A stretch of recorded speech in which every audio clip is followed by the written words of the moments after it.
Anthony Elanga will be this season's worst transfer. The young Swede finally got a move to Newcastle for £55 million, but as a United fan, I know what he really is.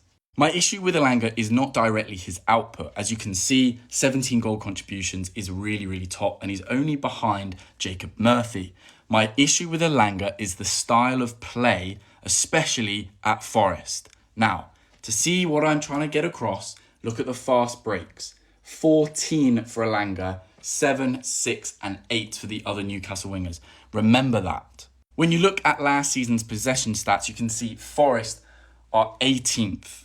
They are 18th with 40% possession. They are a counter-attacking, transitional, remember that word from earlier, transitional side.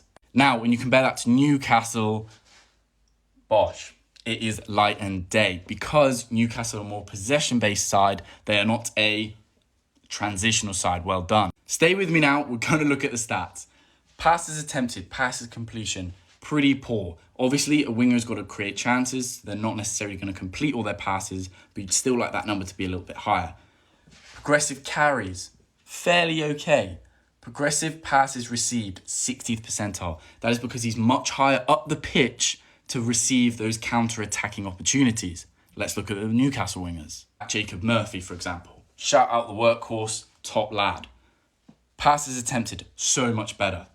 Progressive passes received, 68th percentile. So Murphy is that counter-attacking outlet, but he, as you can see, he is so much better and works a lot harder than Elanga. Now, let's look at the same sort of thing. Pass attempted higher, pass completion higher, progressive passes, everything is so much better. So he's not going to play off the left. He's not going to play off the right. Why have they bought him? Let me briefly compare him to Ismail Assar.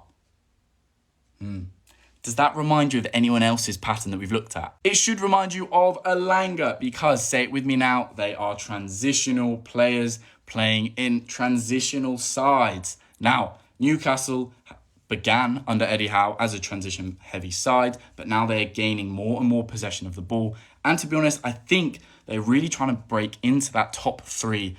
And to be honest, you're never going to do that by playing transition-based football. Is Elanga going to be a flop at Newcastle? You let me know in the comments below.